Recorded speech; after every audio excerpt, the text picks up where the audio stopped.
Hello everyone, welcome to Bhumi's easy cooking. આજે હું આપને બતાવીશ મેથીના મૂઠિયા બનાવવા માટેની રીત। 6 થી 7 દિવસ સ્ટોર થઈ શકે તેવા આ મેથીના મૂઠિયા એકદમ સરળતાથી કઈ રીતે બને તેના માટે આ વિડીયોને છેલ્લે સુધી અચૂક જોજો। ચેનલ પર નવા હોય તો સબસ્ક્રાઈબ કરવાનું ભૂલશો નહીં। મેથીના મૂઠિયા બનાવવા માટે સૌપ્રથમ ઘઉંનો કરકરો લોટ લઈ તેમાં બધા મસાલા ઉમેરી દઈએ। તેમાં 1/4 ટીસ્પૂન જેટલી હળદર, 1/2 ટીસ્પૂન જેટલી ચટણી, 1/2 ટીસ્પૂન જેટલું ધાણા જીરું પાવડર તથા 1 ટીસ્પૂન જેટલી સફેદ તલ અને 1 ચપટી જેટલો મરી પાવડર અને સ્વાદ પ્રમાણે મીઠું ઉમેરેલા છે। ત્યારબાદ તેમાં 1 ટેબલસ્પૂન જેટલું તેલ, 1 ટીસ્પૂન જેટલી દળેલી ખાંડ ઉમેરેલી છે તથા અડધા લીંબુનો રસ ઉમેરેલો છે। આ બધા મસાલાને મિક્સ કરવાના છે। તેમાં ઝીણી સમારેલી મેથી તથા કોથમીર ધોઈને ઉમેરવાના છે। હવે 1 ચમચી જેટલું દહીં ઉમેરી તેમાં 2 ચમચી જેટલો ચણાનો લોટ ઉમેર્યો છે। આ બધાને આ રીતે હળવા હાથથી મસળી લો। ધીમે ધીમે બધું મિક્સ થતું જશે। જો જરૂર પડે તો જ થોડું પાણી ઉમેરવાનું છે। તમે જોઈ શકો છો કે પાણીના બિલકુલ ઉપયોગ વગર જ એકદમ સારી રીતે બધું ભેગું થતું જાય છે। તો આ રીતે ધીમે ધીમે મસળતા જાઓ અને તેને ભેગું કરી દેવાનું છે।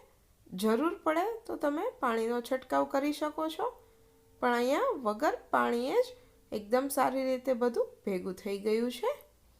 તો આ રીતે કણક તૈયાર કરી લેવાની છે। તમે જોઈ શકો છો કે થોડી કઠણ એવી આ કણક તૈયાર થઈ જાય એટલે હાથની મદદથી જ આ રીતે નાના નાના મૂઠિયા બનાવી દેવાના છે। તો તૈયાર થયેલા લોટમાંથી તમારે જે સાઈઝના મૂઠિયા બનાવવા હોય તો આ રીતે બનાવી લો। હવે એક પેનની અંદર તેલ ગરમ કરવા માટે મૂકો। તેલ ગરમ થાય એટલે તેમાં લાઇટ બ્રાઉન કલરના થાય ત્યાં સુધી મૂઠિયાને તળવાના છે। હવે તેલ ગરમ થઈ ગયું છે તો ધીમે ધીમે બધા મૂઠિયા ઉમેરી દો।